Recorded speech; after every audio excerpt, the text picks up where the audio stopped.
काय घोषणा वगैरे देणार आहे? हां, वंशिकाला न्याय मिळालाच पाहिजे. वंशिकाला न्याय मिळालाच पाहिजे. देवा मामा न्याय द्या. देवा मामा न्याय द्या. देवा मामा न्याय द्या. देवा मामा न्याय द्या. देवा मामा न्याय द्या. देवा मामा मानवताला न्याय द्या. मानवताला न्याय द्या. मानवताला न्याय द्या.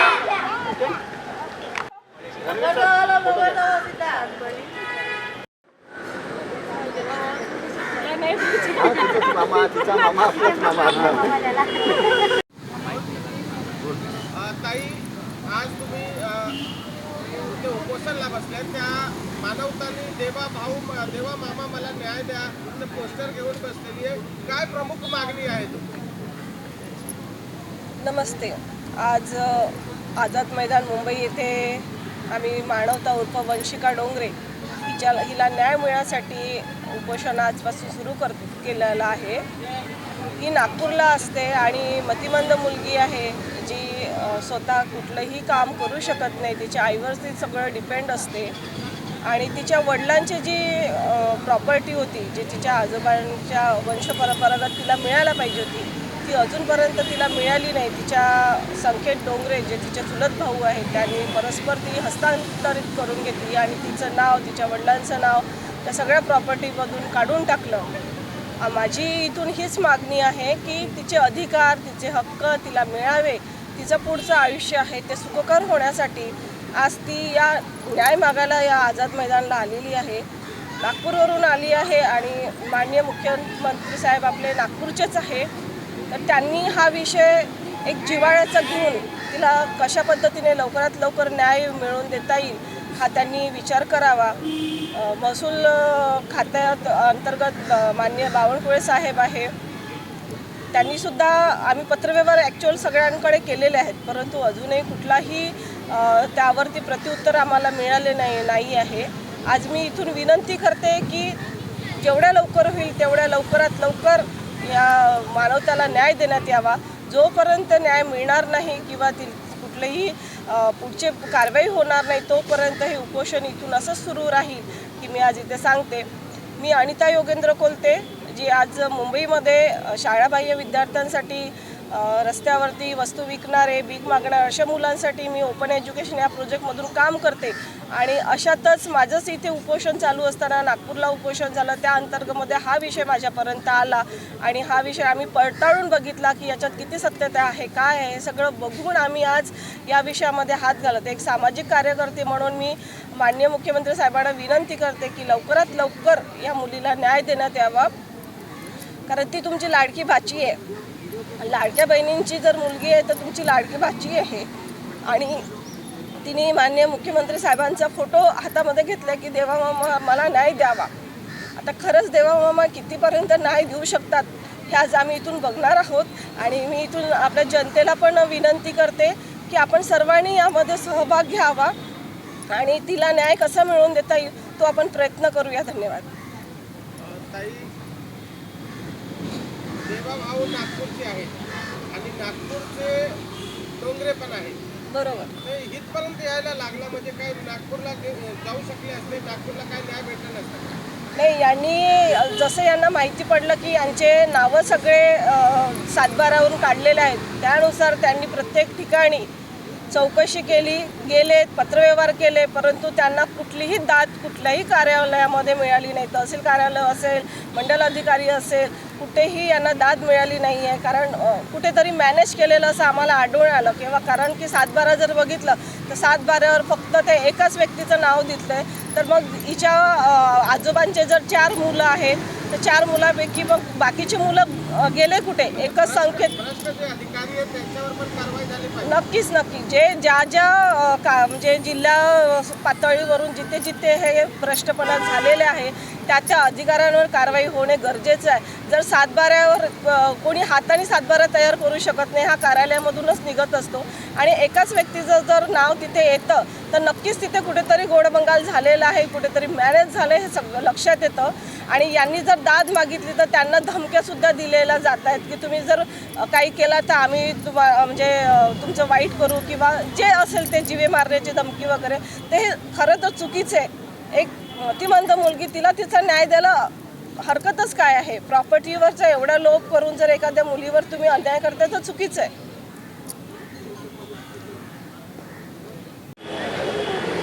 आज पर्सनली भेट आहे.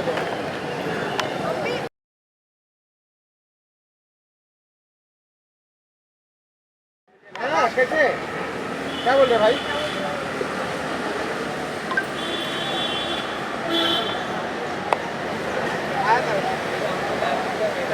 हाँ मैं कभी कभी आता है. इकडं बघ. मला न्याय द्या. अजून एकदा बोल. ते मामा मला न्याय द्या. अजून एकदा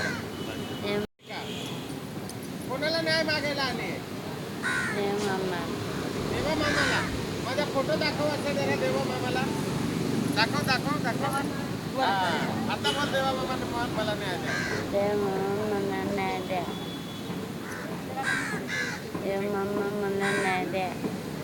नवता उर्फ वंशिका रविकांत डोंगरे न्याय मागण्यासाठी आझाद मैदानामध्ये उपोषणासाठी बसलेली आहे. काय काय प्रमुख मागणी आहेत आहे? मी माझ्या मुलीचे हक्कासाठीच मला न्याय पाहिजे.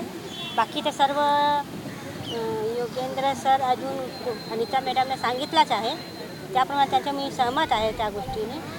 आणि म्हणूनच माझी मुलीचे जो हक्क आहे, डोंगरे परिवाराने माझ्या मुलीवर अन्याय केला आहे. जसं संकेत डोंगरे नातू आहे तशीच माझी मुलगी बी नातीन आहे. तसेच त्याला जो आहे तो वंशिकालाही भेटला पाहिजे ना, त्याला ऐकण्याला कशाला. म्हणून मी त्या न्यायासाठी मी विनंती करते. आता ताईने सांगितलं की तुम्हाला धमक्या पण येतात. कोण धमकी देतो तुम्हाला? चॅनल तर्फे सर्व बघताय, तुम्ही काय सांगणार आहे? कोण कोण तुम्हाला धमकी देतो सांगा तुम्ही दिला. धमकी असं आहे की माझी मुलीच्या प्रॉपर्टीमध्ये त्यांना काही द्यायचं नाही आहे, म्हणून ते त्याचं म्हणून आले. कोण धमकी देते ताई? जनतेला माहिती पाहिजे ना की तुम्हाला धमकी कोण देते. हे संकेत डोंगरे आहे, तो असं म्हणा हेच नाही आहे की मला माझी मुलीला म्हणतो की मला संकेत डोंगरे कोण आहे?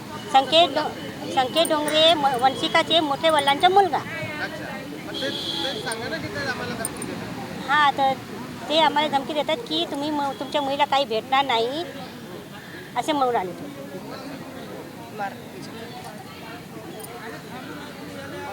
आझाद मैदानला आमरण उपोषण केलेलं आहे. काय काय प्रमुख मागणी आहे? या ठिकाणी कुमारी मानवता उर्फ वंशिका डोंगरे ही आमची छोटी मुलगी इथे उपोषणासाठी आणि अनिता कोलते मॅडम आम्ही सर्व उपोषणासाठी आझाद मैदान येथे बसलेलो आहोत.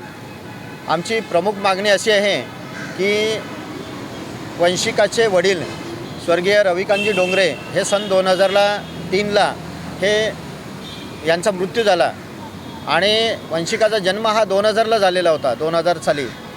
तर या गेल्या 25-26 वर्षामध्ये वंशिकाला तिच्या वडिलांचा कोणताही हक्क हा मिळालेला नाही.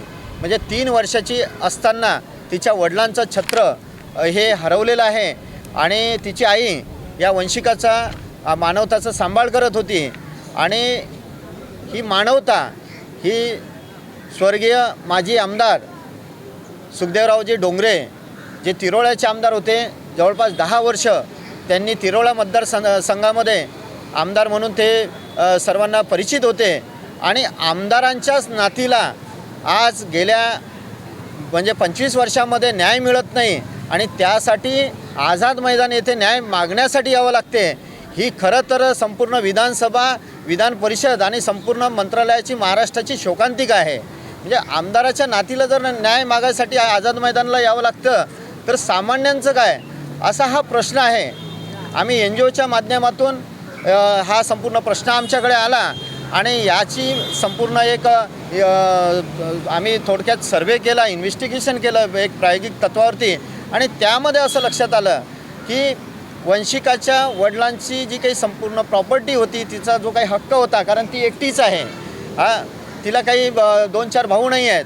तर ह्या एकट्या मानवताला म्हणजे आज तिला बोलता येत नाही, तिला तिचं म्हणजे जेवणसुद्धा हे तिला भरून द्यावं लागतं. अशा परिस्थितीमध्ये या मानवताला तिचा जो हक्क होता, जो संविधानाने दिलेला तिचा हक्क आहे, तो हक्क या संपूर्ण डोंगरे परिवाराने तिला बेदखल केलेला आहे.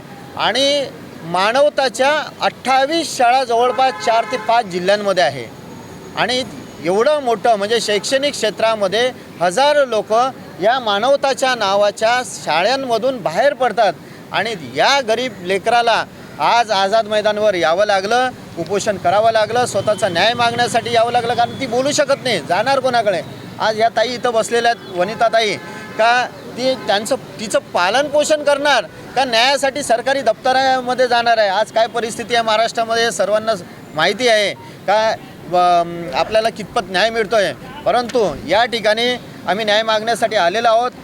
मी काही एक 7-12 आपल्याला दाखवतो. यामध्ये सुखदेवरावजी डोंगरे यांची पत्नी म्हणजे मानवताची आजी हिचं नाव आहे आणि डायरेक्ट संकेत अनिल डोंगरे याचं नाव आलेलं आहे. म्हणजे मानवताचे सुखदेवराव डोंगरेंचे 4 मुलं होते, 4 मुलांपैकी एकटाच नातू येऊन गेलं त्यामध्ये.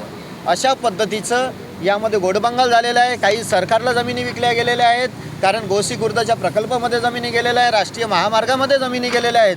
तर सरकारने सुद्धा ह्या जमिनी कशा ॲक्वायर केल्यात, कारण यामध्ये सर्व वारसदार होते. या वारसदारांना गाफील का ठेवल्या गेलं आणि शंका आहे की तलाठी, मंडल अधिकारी, SDO आणि कलेक्टर इथपर्यंत तर भ्रष्टाचाराचं लोन नाही आहे, कारण ही सर्व इन्व्हॉल्वमेंट असल्याशिवाय 7-12 हे बदलले गेलेले नाही आहेत आणि सरकारने दिलेले पैसे हे आमच्या मानवताला का मिळाले नाहीत. हा सुद्धा एक प्रश्नाचा म्हणजे प्रश्नार्थक चिन्ह आहे. आमची शासनाला माननीय देवेंद्र फडणवीस साहेबांना विनंती आहे, कारण फडणवीस साहेब हे गेल्या 15 वर्षापासून हे म्हणजे मुख्यमंत्री आहेत. मंत्रालयामध्ये त्यांचं महाराष्ट्रामध्ये खूप प्रचंड काम करत आहेत, काही चांगले निर्णय घेतलेले आहेत. परंतु नागपूरची ही म्हणजे लाडक्या बहिणीची मुलगी म्हणजे देवाभाऊंची भाची आज आझाद मैदानाला आलेली आहे आणि तिने म्हटलेलं आहे त्यामध्ये की देवा मामा मला न्याय द्या, देवा मामा मला न्याय द्या, देवा मामा मला न्याय द्या. आणि देवा मामा नक्कीच न्याय देतील अशी आम्ही या सध्या आता पहिल्या दिवशी तरी अपेक्षा व्यक्त करतो, कारण देवाभाऊसुद्धा गरिबांचे कैवारी आहे. परंतु नागपूरचा हा प्रश्न यासाठी देवामामांना भेटायला म्हणजे आमचे देवामामा नागपूरला असताना आम्हाला मुंबईमध्ये देवामामांना भेटायला यावं लागते. म्हणजे हा सुद्धा देवामामांनी आमच्या या मुलीचा विचार करावा आणि देवामामांनी डायरेक्ट या मुलीला भेट द्यावी अशी या ठिकाणी विनंती करतो. आणि महसूल विभागाने, गृह खात्याने तात्काळ मंत्रालयीन स्तरावरती कमिटी बसवावी, सचिव स्तरावर कमिटी बसवावी आणि याचं डायरेक्ट एखाद्या एजन्सीमार्फत इन्व्हेस्टिगेशन करावं आणि संबंधितांवरती तात्काळ गुन्हे दाखल करून मानवता या गतिमंद मुलीला तात्काळ न्याय कसा देता येईल या दृष्टीनं प्रयत्न करावे. यासाठी हे उपोषण आहे. जिथपर्यंत न्याय मिळत नाही तिथपर्यंत हे उपोषण चालू राहील. संकेत डोंगरेसारखा नालायक व्यक्ती, तसेच त्या चारुशीला डोंगरे ह्यासुद्धा एक महिला आहेत, माझी मुख्याध्यापिका आहे, या दोघांनी संगनमताने या मुलीवरती, या परिवारावरती अन्याय केलेला आहे. प्रॉपर्टीच्या हव्यासाखातर अनेक वेळा अन्याय, अत्याचार, आर्थिक शोषण केलेलं आहे. त्यामुळे यांच्या परिवाराचं संरक्षणसुद्धा हे माननीय मुख्यमंत्र्यांनी द्यावं आणि त्यांच्या घरी त्यांच्यासोबत फुल टाईम हा पोलीस ताफा देण्यात यावा, कारण एका महिलेला आणि देवाभाऊंच्या भाचीला प्रोटेक्शन देण्याची जबाबदारी ही सरकारची राहणार आहे. आणि नक्कीच माननीय देवेंद्र फडणवीस साहेब, माननीय एकनाथरावजी शिंदे साहेब आणि माननीय सुमित्राताई पवार साहेब ह्यासुद्धा नक्कीच या लाडक्या बहिणींना आणि त्यांच्या मुलीला न्याय देतील अशी मी इथं आशा व्यक्त करतो. आणि हे उपोषण जिथपर्यंत न्याय मिळत नाही तिथपर्यंत असंच चालू राहील. आम्ही सरकारला गेल्या 2-2.5 महिन्यापासून सतत पत्रव्यवहार करत आहोत, परंतु सरकारचा कुठलाही प्रतिनिधी आमच्यापर्यंत आलेला नाही. मंत्रालयाने सुद्धा या प्रकरणाची काय दखल घेतली या संदर्भामध्ये आम्हाला काही कळवलेलं नाही आहे. आणि तसंच आमच्या या मानवताला या संदर्भामध्ये कोणत्याही सरकारी दप्तरामधून अजून सध्या तरी कॉल आलेला नाही आहे.